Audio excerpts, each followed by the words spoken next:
Madam, on Manipur budget, 14,763 school-going children are displaced due to violence. 96 schools have been used for relief measures. Internet shut for 54 days. And this government increased only 2% for education for Manipur. Madam, 258 killed, 60,000 displaced, which includes 20,000 children, 1,000 injured. Given the opportunity, Madam, I will be speaking on item 15, 16, 17, 18, 19 in today's list of business, Madam. Madam, a pattern of deception repeats every year with Ministry of Minority Affairs. In 23-24, the government allocated 3,097 crores in BE. Ministry of Minority Affairs surrendered 2,060 crores, barely utilizing the funds. The same rule is being followed, pattern is followed in 24-25, where the allocation of 3,083 crores has been slashed to 1,681 crores, with no effort to demand admitted funds through the supplementary demands, Madam. Madam, scholarship for minority students have been gutted. Pre-matric scholarship, only 90 crores of 326 crores have been utilized. Post-matric, 343 out of 1145 crores have been utilized, leaving thousands of students without promised support. Madam, government is not willing to make minority scholarship demand-driven. The unit cost of scholarship for 3 schemes have not been revised in 2007 and 8, and scholarships are not being sanctioned because of lack of approval by Cabinet Committee of Economic Affairs since 22-23. It is a known fact, empirical studies have proven literacy rate of Muslims for persons aged 7 years and above is lower than the All India literacy rate of same age. According to one study, Madam, the higher education Muslim enrollment is 8.91% compared to All India community is 26.7%. Madam, PM Vikas, a scheme meant for skilled and entrepreneurship of minorities, has met the same fate. 540 crore allocation in 2024, only 240 crores have been utilized. This scheme was aimed to benefit 9 lakh candidates by 25-26. The budget has been slashed from 500 crores B to just 20 crore in RE 24-25, Madam.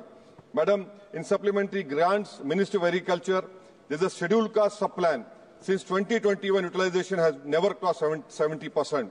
I demand from the government to ensure that the scheduled caste sub-plan, their scheduled caste farmers must benefit and not then let them sit on paper year after year. Ministry of Fertilizer and Chemicals, Madam, in this supplement demand, 14,000 crores is being asked. Madam, this is not budgeting, this is firefighting. This talk of Atmanirbhar Bharat is only empty talk. How did the government allow such a critical sector to be held hostage by China? 30% of India urea imports in 23-24 come from China. Key raw materials like phosphoric acid, ammonia come from China, which makes Indian prices vulnerable to China trade policies. Madam, I'm thankful that Minister Piyush Goyal is here. A specific point on US tariffs, Madam. Goldman Sachs estimates that if the US imposes tariffs, this could decrease India's GDP growth by 0.6%. Madam, US is a major buyer of Indian agricultural produce. We export nearly 6 billion of agricultural produce to US. If imposition of higher tariffs will make Indian produce less competitive, affect incomes in the agricultural sector, Madam. We export generic pharmaceuticals to the worth of 18.5 billion to US, just to US, Madam. If US tariffs could significantly impact these exports, Madam. Jewelry and precious metals are at risk because of US tariffs. This industry faces 13.32 tariff differential affecting SMEs engaged in jewelry manufacturing. Madam, we export to US diamond and gold products worth 12 billion. This tariff hike could reduce demand, impact jobs in Surat and Mumbai, Madam. I want a categorical assurance from the Minister and the government that the US tariffs will not be imposed on India from April 2. Bilateral trade agreement is going on, but the phase 1 is due by September, Madam. Can the government tell us that the EU market also has become restrictive? Will this government give a categorical assurance that neither CBM, EUDR will not be imposed on India by you, which will affect 3 billion of Indian exports, Madam, particularly iron and steel, according to economic survey. EUDR, 9.5 billion of Indian exports will be affected. Madam, in this supplement demand, MEA is asking 300 crores. Will India get a sanction waiver for Chabar port as we got in 2018? Madam, on Manipur budget, 14,763 school-going children are displaced due to violence. 96 schools have been used for relief measures. Internet shut for 54 days. And this government increased only 2% for education for Manipur. Madam, 258 killed, 60,000 displaced, which includes 22,000 children, 1,000 injured. And in displaced camps, Madam, on Manipur, Madam, concluding, 65.8 are suffering of PTSD.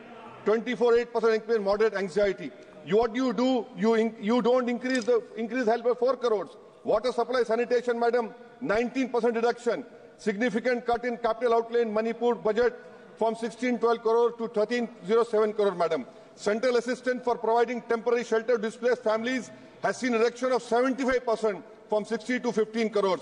Rural Manipur, madam, highest inflation in July, that is 10%. Madam, 5,000 hectares of agricultural land, 15,437 metric tons of paddy crops worth 38.6 crores has been lost due to ethnic violence. Madam, you will be surprised to know agriculture allocation reduced by 8%. Total budget for police has been cut by 2% compared to last year. And concluding, madam, Manipur is the poorest state, which has a per capita income of 7,630 per month, which ranks 4th from the bottom. Madam, in last, I want to conclude. We have heard the Honorable Piyush Goyal stood up and appreciating this, the speech made by Abdul Samad Samdani from Kerala. I want to know, I am very thankful to him. मैं शुक्रगुजार हूं उनका madam कि उन्होंने उर्दू के अशार पढ़ने पर इसको कटमुल्ला की जबान नहीं कहा, जो उनके एक वजीर आला ने कहा।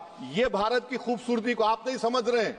आपको समझना चाहिए उर्दू इस मुल्क की आजादी की जबान है। अपने मुख्यमंत्री को समझाइए। बहुत बहुत शुक्रिया। माननीय सदस्य श्री अरविंद सावंत जी।